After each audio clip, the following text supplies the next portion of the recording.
Let's talk about moon hunters.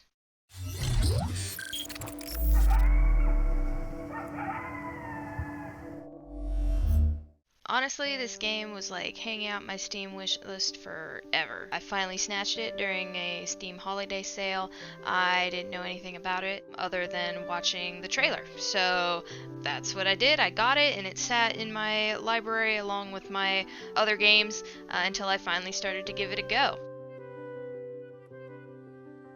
So let's talk about who made the game. This was developed and published by Kit Fox Games. They're an independent studio in Montreal. They are also the developer of Lucifer Within Us, Shattered Planet, and Boyfriend Dungeon, which I'm very excited. I've never wishlisted something so fast. They're also the publisher of Paparazzi and I think the more popular Dwarf Fortress. Surprisingly, they didn't do Hammerwatch and they aren't responsible for the Yogg, which is what it reminded me and my friends the most of. So the official description says, play alone or with friends. A co-op personality test about exploring an ancient occult world in 5 days. How will you be remembered? When the moon does not rise over Isaria, monsters infest the land and cause chaos. You must set out alone or with the other chosen children of the moon to solve the mystery and restore balance. You have only 5 days before King Marduk and the Sun Cultists declare war. So that's kind of the general plot, but that being said, this is a non-linear story. The mythology of your character, the world, it's all determined by your actions, and the world will react differently based on your own personal mythology that you build. So how you react when you find out that someone has lied to you, or, if you want to flirt or mock or seek revenge, those all get you different traits to help you start building a reputation, which helps build a mythology as you progress through the different playthroughs of the game.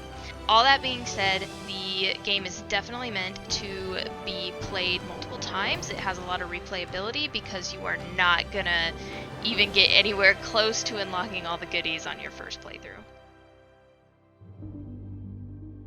So the design, it says create your own legend in a 1 to 4 player co-op personality test. Explore a mystical Mesopotamian inspired world that's different every time you play. Again, that's going back to sort of that randomly generated map system that goes on. There are 7 character classes in the game. The 4 main ones are the ones that you start out with. They are the Spellblade, Ritualist, Druid, and Witch. But with the DLC, which is included on the Steam version at least, you also get the Sun Cultist and the Snow Dancer.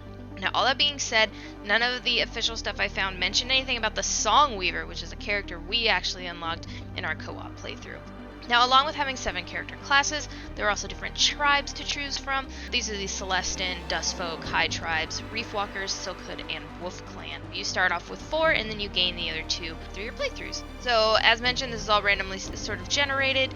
This allows, it's literally going to be something else every single time. When I played my solo playthrough, I had completely different experiences than when I played in my co-op playthrough. As far as controls go, you could attempt this with a mouse and keyboard. One of my friends tried for a short amount of time, but I really wouldn't recommend it. A controller is definitely the way to go. It's going to make your life so much easier. Mechanics include 3 main moves that take up endurance or mana to perform, and these moves can be changed and upgraded via the in-game currency, which are opals throughout the playthrough. You can purchase them from merchants, which are all the same little old lady who is creepy but also endearing. One really cool thing about the design of this game is that each playthrough only takes a couple of hours. I finished my first one in maybe an hour and a half. My second one with the guys was a little bit longer, but I think that's because we were just having a really great time. Because of the replayability of everything, I really enjoy that it's such short play times. Again, it's one of those games that I think will have you coming back for more if you're really interested in unlocking all the constellations and really building that mythology. Solo versus multiplayer. This is where the game got super fun for me. I really enjoyed the multiplayer function. I enjoy playing multiplayer games with my friends. It makes me happy. I think that playing with friends allows for more team building, decision making together. It doesn't let you lose your individuality. So while you are going to be faced with different decisions throughout the game, I like that you are able to choose whichever one you want to choose. And the majority vote will kind of determine what happens, but whichever choice you picked personally is going to affect your character and the traits that your character develops throughout the game, let alone how your character is going to be remembered and how they're going to unlock constellations at the end.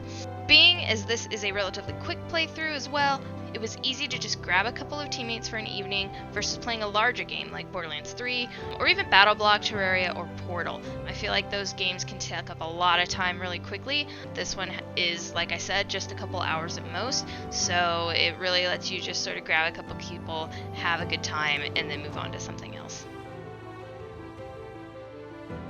Overall, I really enjoyed this game. I was happy to jump into multiplayer after finishing my initial solo run. I really feel like I've barely scratched the surface with this world and the lore building and randomly generated encounters. I think there's a lot of cool stuff left to be found, a lot of cool characters left to see, and I am excited to do it again.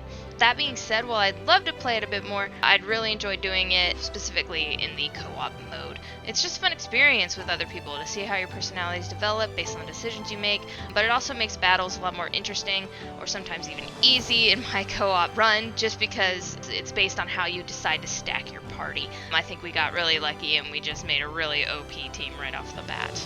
I think there's a lot in here, and with such a short playthrough, it's worth exploring every once in a while.